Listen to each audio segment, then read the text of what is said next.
Okay, he's looking at most of the sedimentary rocks. Because they're going to, basically, if we have matching sedimentary rocks, it had to have came from the same types of sediments. So he's mostly looking at those. We can see that we have matching rocks from the Appalachian Mountains that match up with Greenland and Europe. We also have rocks that match with South America and Africa. All right, so those are some of the pieces of evidence that he picked up as well. So again, that tells us then that they had the same type of rock on both sides of the ocean. They had to have come from the same source. So again, pointing us there. But that alone is not enough. All right? So he's trying to pick up as much evidence as he can to help tie this whole thing together. So fossils is probably the best place to go. What did you guys learn about the fossils that he picked up? What fossils did we find? We found some very specific type of fossils. Specific names. Yeah.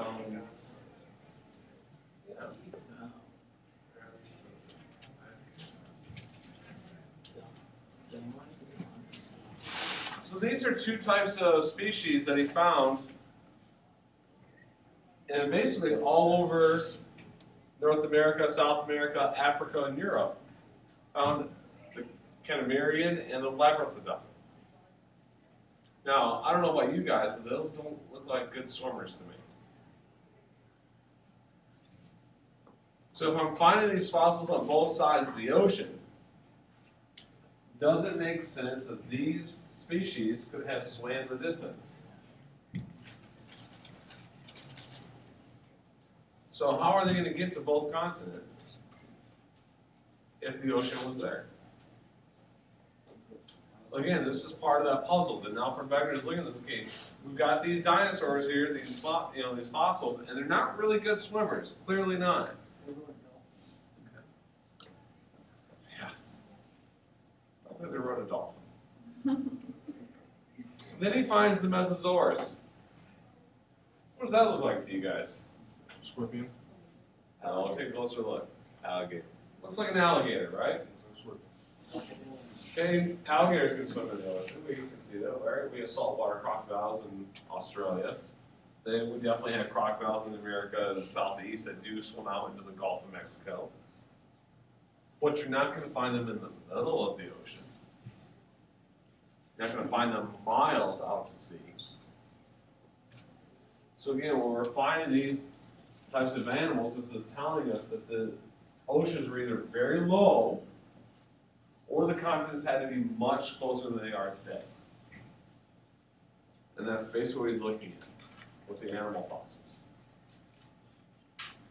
In terms of the plant fossils,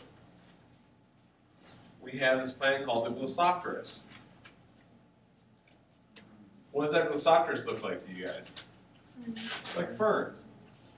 They probably swim. Yeah, I would definitely say that. So again, ferns aren't really big on pollinating. The birds don't eat their seeds and then drop them as they're flying across the ocean. That's how we get a lot of the plants on a lot of the South Pacific islands. So when we have this on the different continents, again, that tells us that the continents had been connected at one point in time. Then we find even more strange evidence when we look at ancient climates.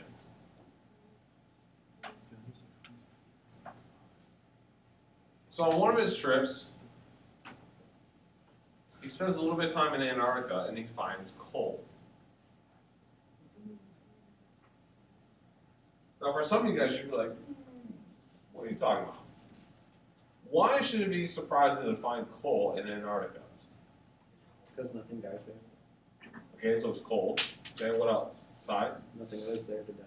Yeah, nothing goes there to die. You're not going to get a lot of... All right, in order to have coal, you have to have biomass and tons of it. What type of environment creates coal? Not volcanoes. Has to be warm. Has to be humid. That sounds like Antarctica in a nutshell. Oh, absolutely.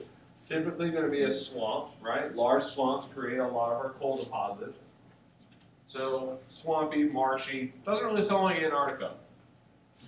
So again, when we're finding coal in Antarctica, that again tells us at one point in time Antarctica could not have been permanently at the South Pole and had to have migrated there. So that's one of the pieces there. And another piece that we looked at is the fact that we have glacial evidence that matches. Now this is kind of interesting here.